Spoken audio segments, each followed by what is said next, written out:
மந்திரங்கள் அந்த 108 இந்த மந்திரங்கள் போற்றி இது பண்றோம் இல்லையா? இல்லை உங்களுக்கு இந்த தெய்வங்கள் வந்து உங்கள்கிட்ட பேசுதுன்றீங்களே, எந்த தெய்வம்? ஆண் தெய்வமா பெண் தெய்வமா உங்கள்கிட்ட பேசுறது? ரெண்டுமே வருவாங்க, 2 பேருமே வருவாங்க. எல்லா தெய்வமும் நான் கோயிலுக்கு போக வேண்டிய அவசியமே இல்லையா. உன்னை தேடி தெய்வங்கள் வருவார்கள் தாயே, நீ எங்கும் செல்ல வேண்டாம்னு. அப்ப சத்யநாராயண வருவாரு, இங்கே இங்க தெய்வங்கள் வந்து செல்லும் இடம் தாயே, இங்கே கூடாது, எழுந்திரு அப்படின்னும். அப்படின்ட்டு திருப்பி தூங்குவேன். எங்க அப்பா எழுப்பினாலே ஒரு உதவதிப்பேன், என் புருஷன் எழுப்பினா ஒரு உத வாங்கிப்பாரு. எழுப்ப மாட்டாங்க அதெல்லாம் இல்ல. நீங்க உதவிங்களா? இதுங்க எழுப்பிச்சு வருங்களா, நான் கண்டுக்கல. ஆமா, நான் ஒரு உதவிப்பேன். கிச்சு பண்ணா அதனால எங்க அப்பா கூட வாங்குவார் அப்ப உத. எப்பவுமே அப்பாக்கு தான் பொண்ணு குழந்தைதான், அப்படி பெருசாகி கூட அது கரெக்ட். அது கிச்சு கிச்சு. டெல்லிக்கு ராஜா தள்ளிக்கு பெட்டு தானே. அப்படிதான் கணவர் கூட அப்படிதான். ஆனால இல்லம்மா நீ தூங்கிட்டு இருந்த, நான் அதெல்லாம் டிஸ்டர்ப் பண்ணாம போயிட்டேமான்னு. இப்ப கூட சரி, நல்ல கணவர், ஏதோ பூர்வ ஜென்ம புண்ணியம் தான் எனக்கு கிடைச்சிருக்கிறது. நான் சொன்னேன் என்னுடைய 33வது வயதுல ஏதோ ஒண்ணு ஆக போகுது, என்ன 10 ரூபாய் பாத்துப்பியான்னு. அப்பதான் தெய்வங்கள் வந்து என்ன ஆக போகுது உங்களுக்கு? 33வது வயதுல என்ன ஆக போகுது? தெய்வங்கள் வந்து பேசுவோம். தெய்வங்களே வந்து என்னன்னா, என்னுடைய கனவு என்னன்னா, எங்க அம்மா மேல ஒரு தெய்வம் வருது, இது யாரு, நான் விடவே மாட்டேன், சும்மாவே விட மாட்டேன், எங்க மம்மியாவே இல்ல அப்படின்னுவேன். இதுங்களை விடவே மாட்டேன். உங்க அம்மா மேல வருதா உங்க மேல வருதா? இது வரும். எங்க அம்மா மேல சாந்த தெய்வம் வரும், என் மேல ருத்ர உக்ர அப்படி தெய்வம் வரும். அப்புறம் தெய்வங்களை பார்த்திருக்கேன், ஆத்மாக்களையும் பார்த்திருக்கேன், ஜீன்களையும் பார்த்திருக்கேன். நிறைய ஒரு சில சித்தர்கள் பறக்கிறது பார்த்திருக்கேன். ஒரு பில்டிங் விட்டு இன்னொரு பில்டிங் தாவறது பார்த்திருக்கேன். நிறைய பிளாக் சோல்ஸ் கூட நடந்து, தட் மீன்ஸ் வேக வேகமா ஓடுறது இந்த யூடியூப் எல்லாம் பார்த்திருக்கீங்க பாருங்க. அதை நான் லைவ்ல பார்த்துட்டேன் எங்க வீட்டாண்ட. அடாங்க அப்பான்ட்டு வெளியே ஓடுறது, வெளியே போறது இல்லை நானு. இது என்ன உலகம்டா அப்பான்னு ஒரு விசித்திரமான அனுபவங்கள் எனக்கு இருந்தது. நீங்க என்ன ஏஞ்சல்ஸ் பாப்பீங்களா அல்லது டெவில்ஸ் பாப்பீங்களா? நான் டிவியே பார்க்க மாட்டேன். இல்லம்மா, டிவியில சொல்றேம்மா, டிவியை பார்த்தீங்கன்னு சொல்லல, நேரடியா பார்த்தீங்கன்னு சொல்றீங்களே, லைவா பார்த்தேன்னு சொல்றீங்களே, அது வந்து ஏஞ்சல்ஸ் பாப்பீங்களா டெவில்ஸ் பாப்பீங்களா? சீச்சி, என்னுடைய ரைட் ஹேண்ட் சைடுல காட் பாப்பேன், என்னுடைய லெஃப்ட் ஹேண்ட் சைடுல ஆத்மாவை பார்த்திருக்கேன். ஆத்மாவை பார்த்திருக்கீங்க அப்படின்னா வாராகி அங்காள பரமேஸ்வரர் ரைட் ஹேண்ட் சைடுல பார்த்தேன். ஒரு பையனுடைய ஆத்மா தென் ஆஃப்டர் ஒரு முடிமொழியா பறக்கிறத லெஃப்ட் ஹேண்ட் சைடுல பார்த்தேன். அப்படின்னா ரெண்டுத்துக்கும் பொதுவா இருக்கிறேன். இது எவ்வளவு நாள் எதுவும் சொல்ல முடியாது, பட் எல்லாமே பார்த்துட்டேன். இந்த வீட்டுல அமைதியா இருந்தேன், யோசிச்சேன் இதுக்கு என்ன முடிவு அப்படின்ட்டு. அப்பதான் என் மகனே, குலதெய்வங்களே வந்துருங்க, நான் உங்க பர்மிஷன் இல்லாம நான் ஒண்ணு கல்யாணம் பண்ணல, உங்க பர்மிஷனோட தான் கல்யாணம் பண்ண, நீதான் வந்து சால்வ் பண்ணணும்ட்டேன். இல்லைன்னா என் வாழ்க்கை ரிப்பேரோ எதுனா ஆச்சுன்னா நீதான் பொறுப்புட்டேன் அப்படியே சொன்னேன். உன் மேல பாரம் போட்டுட்டேன், நீ சரி பண்ணுவியோ சரி பண்ண மாட்டியோ, நீ தான் பொறுப்புட்ட என் வாழ்க்கைக்கு. சூக்ஷ்மமா பேசுவீங்களா, நேரடியா பேசுவீங்களா? அப்படி கிடையாது. சில நேரம் என் மேல இறங்கி சூட்சுமமாவும் பேசுவாங்க. நான் ஒரு மாதிரி சாமியார்களுக்கே என்னமா பேசுவாங்க, ஒரு மாதிரி மயக்கத்து, ஒரு மாதிரி நிலையில பேசுவாங்க. நான் உங்களிடம் வாதாட வரவில்லைன்னு கூட சொல்லுவாங்க. நான் ஞாபகப்படுத்த வந்தேன் ஒரு வாட்டி. நான் அதை யோசிப்பேன், இவன் நம்மள மாட்டி விட்டு வெடிக்க பார்ப்பாளோ நம்ம மேல வரவரு சிந்திப்பேன். இது நம்ம உடலை வச்சுக்கிட்டு எப்படின்னா, ஒருத்தர் வீடு வாடகைக்கு தராங்கன்னா அது நல்லா பாத்துக்கணும். என்ன சொல்றது புரியுதாப்பா? நம்ம என்னுடைய உடல ஆனா இவங்க வந்து ஸ்டே பண்ணிட்டு போறாங்க. ஆனா நல்லது செஞ்சா பரவாயில்லையே. உடம்புல வந்து ஸ்டே பண்றாங்களா? கண்டினியூவா இருப்பாங்களா? வந்துட்டு போயிருவாங்களா? இல்ல, அப்படி எல்லாம் கிடையாது. பேசுவாங்க என்கிட்ட. ஏதோ என் கணவர் 2 மீன் வாங்கிட்டு வருவாரு, முன்னாடியே சொல்லிடும், 2 எலுமிச்சை தலைய நீர் அடியில வச்சு படுத்துக்கணும். ஆனா அவங்க சொல்லுவாங்களா? ஆனா நான் கேட்கல.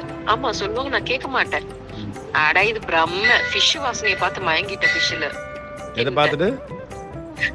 ஃபிஷ் வாசனையை பார்த்து மயங்கி தின்னுட்டுனா ஒரு மீன் அது சொன்னதுக்காக பக்கத்திட்டு அங்கிள் கொடுத்துட்டேன். தின்னுட்டு படாத பாடுபட்டேன்பா. ஒரு ஆத்மா அமுக்குத்தன்னு ஒரு ஆத்மா 2 விரல வச்சு அமுக்குச்சு. கத்திட்டேனா அமைதிதான் பிச்சு பார்த்துச்சு மேல என்ன அப்படி கட்டுலாண்ட. அது கீழே உட்காந்துச்சு, கட்டில் கீழே. அந்த ஆத்மா கூட பேசுவீங்களா? அந்த ஆத்மா கூட பேசுவீங்களா? பேச மாட்டேன். மனிதன் மாதிரியே ஃபுல் அண்ட் ஃபுல் மனிதனேப்பா உட்காந்துட்டு இருந்தா எப்படி இருக்கும் அப்படி. அது 15 வருஷத்துக்கு டிராவல் ஆகுது. உருவம் நல்லா தெரியுமா? எல்லாம் நம்மளேப்பா, எல்லாமே நம்ம உருவமேப்பா. ஓ நம்ம அழியறதே கிடையாது. நம்ம லாஸ்ட் உயிர் இருக்கும் பொழுது எந்த உடல் இருக்குதோ, சின்ன குழந்தைலாம் இல்ல. சரி, இப்ப நீங்க சம்டைம் நம்ம அந்த இப்போ அந்த சூக்ஷ்மமான உடல் நம்மள தொடவோ நம்ம வந்து அதை தொடவோ முடியாது தானே? முடியும். முடியுமா? அந்த உணர்வு, அந்த முடியும். தொடர்ந்து அந்த தொடு உணர்ச்சி அதை இப்போ தொட அது தொடர்றது நம்ம மனுஷ மாதிரி தான் தொடுது. நான் பார்த்துட்டு நல்லா 100% அது நல்ல ஃபீல் எனக்கு இருந்துச்சு. இன்னொன்னு சில தெய்வங்கள் பேசும்பொழுது கூட நல்லா கேட்கும். நம்ம மனித குரல் தான்ப்பா, அவங்களும் மனிதர்கள் தான். இன்னொன்னு மாய சக்திகளை கொண்டு அவங்க சூட்சுமமான முறையில இறந்தது சொல்லக்கூடாது, தன்னுடைய சோல். எப்படி சொல்றது, சோலை வந்து தியாகம் ஆ. அப்படின்ற மாதிரி. ஆக்சுவலா அது தியாகம் கிடையாது, அவங்க மனித ரூபத்திலேயே சரி, வாழணும். அவங்கள்ட்ட பேசும்போது இன்னொரு நீங்க பிறப்பு வந்து நீங்க பேசும்போது நீங்க எங்க இருந்தீங்க, ஏன் நீங்க போயிட்டீங்க, ஆக்சுவலி அதெல்லாம் இல்ல கேட்பீங்களா? இப்ப பேட்டி மாதிரி. நானு ஜனவரி மந்த் அகத்தியர் ஜனார்தனன்றவரு உன்னுடைய சக்திகளை நான் மொத்தம் எடுத்துட்டேம்மா, உனக்கு வேண்டாம் அது அப்படின்ட்டாங்க. ஏன்னா உன்னுடைய சொந்தக்காரர் தான் சொன்னாங்க, அது வாழ வேண்டிய பொண்ணு, இது அது மேல என்னென்னமோ இருக்குது, எடுத்துருங்க அப்படின்ட்டாங்க. காளி கிளிலாம் வருது, அதெல்லாம் எடுத்துருங்கன்னா. அப்பயும் நம்பிக்கை இல்லாம காளி வந்து என்கிட்ட கேட்டுச்சு, நான் இல்லாமல் நீ எப்படி இருப்பாய், நான் இல்லாமல் நீ சொல்லும் வார்த்தைகள் எப்படி பலிக்கும், நீ இன்னுமா என்னை நேசிக்கிறாய் இது என்ன அப்படின்னு. ஸ்ரீலங்கால இருக்கிற மாதிரி நல்ல சுத்த தமிழ்ல பேசுமோ? ஆமா, ஆ, கரு கரு கரு கருன்னு கண்ணு ஆ. கண்ணாடி வழியா வந்து பேசிட்டு போச்சு. ஆனா அதுக்கு என் மேல அவ்வளவு பிரியம் அப்பெல்லாம். ஓ. ஆனா இவங்க எடுத்தும் அது இப்பெல்லாம் நம்பிக்கை இல்லையா? இல்லாம இப்பெல்லாம் வர்றது இல்லையா? மறைமுகமா. இப்பெல்லாம் வர்றது இல்லைங்க. ஆனாலும் எனக்கு அவ மேல கொஞ்சம் பிரியம் எப்பயுமே. ஆ. ஆனா அவள் நல்லவே இல்லை தாயே நினைச்சு. யார் நல்லவே இல்ல? அது கருப்பு கலர் இல்லையா, இவங்க எல்லாம் வெண்மையான நிறங்கள். ஆனா அவ வர்றதுக்கு ஒரு நாள் முன்னாடி ஒரு வெண்மையான பெரிய உடல் கொண்ட 6 அடியோ 7 அடி இருக்கும். அவ்வளவு உடல் கொண்ட ஒண்ணு, கோரப்பல்லு வாயில வச்சுக்கிட்டு, 2 பக்கமும் கோரப்பல்லு, கூந்தல் நம்மள மாதிரிதான் ஆனா வெள்ளை கலர். ஏன்னா அது பார்த்தா வேதாளம் மாதிரியே இருந்துச்சு. நறுக்குன்னு அந்த காலை கடிச்சிச்சு பாருங்க, கோவம் வந்துருச்சு எனக்கு. 18லயே நினைக்கிறேன். கூந்தல புடிச்சுக்கிட்டேன், உனக்கு எவ்வளவு தைரியம் இருந்தா நீ என்னையும் கடிப்பாய், எப்படி இதெல்லாம் பேசுறேன்னு தெரியல அது கிட்ட. இந்த பூர்வ ஜென்மம் ஞாபகம் வருதா எனக்கு புரியல. எதுக்கு இந்த மாதிரி ஞாபகங்கள் எனக்கு வருதுன்னு தெரியல. ஆனா இவரு அகத்தியர் என்ன பண்ண இப்பெல்லாம் இல்ல அந்த மாதிரி. இல்ல அது மாதிரி இல்ல. ஆக்சுவலி நிறைய பேர்கிட்ட சொல்லியிருந்தேன் என் மேல இருக்கிறது. இப்போ பெருங்கோட்டை ஒரு கேரளா நம்பூதிரி இருக்காங்க இல்லையா, அவங்க கிட்ட கேட்டேன், இப்போ இன்னொரு ட்ரெண்ட் ஆயிருக்கு தெரியுமாமா அப்படின்னாங்க. என்ன ட்ரெண்ட்னா, ஜனங்க மேல குட்டிச்சாத்தான ஏவி விட்டுறாங்களாம். அது கிரின்னு சண்டை வர வச்சுடுதான்.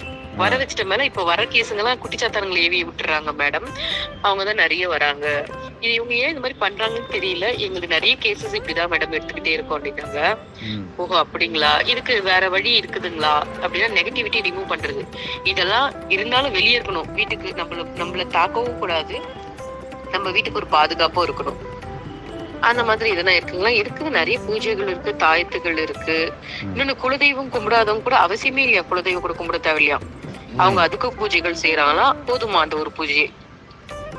குலதெய்வமே குலதெய்வம் எந்த தெய்வத்தை விட குலதெய்வம். ஆனா இவங்களே பண்ணிடுவாங்களா பூஜைகள், இவங்களே ஒரு வாட்டி பண்ணிட்டாங்கன்னா அதோட நீங்க பண்ணவே தேவையில்ல மேடம்ட்டாங்க. அது தாயத்தை மட்டும் போட்டுக்கணும் எப்பவுமே அப்படின்னா. அப்படிங்களா, நான் நேர்ல எல்லாம் போலையே, ஒன்லி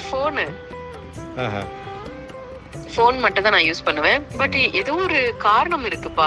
நான் ஏன் என்னுடைய 8 வயசுலயே, என்னுடைய 33வது வயசுல என்ன நடக்கும்னு ஒரு திருநூறு பிடிச்சி பார்த்து ஒரு சாமியார் சொன்னாரு. அதே திருநூறு பிடிச்சி பார்த்து அந்த சாமியார் என் சக்திகளையும் சொன்னாரு. அத இப்போ ஜனவரி மந்த் அதை எடுத்தாரு. எனக்கு ஒரு விசித்திரமான அனுபவம். ஸ்டார்ட் பண்ண இடத்துல எண்ட் ஆச்சு பாத்தீங்களா.